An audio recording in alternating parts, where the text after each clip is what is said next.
Hello friends, welcome to another video on Excel shortcut keys. Today we shall see a shortcut key to save the time. Okay, we have this date 12/06/2024. Okay, starting from 12 June 2024 till end 26 June 2024. Here for 12 June there is a day of Wednesday. So what I do, I keep on typing Wednesday,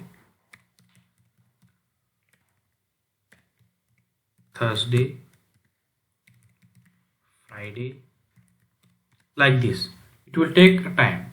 So there is a shortcut keys there. What you have to do is select the cell, press equal to, type text, click double click.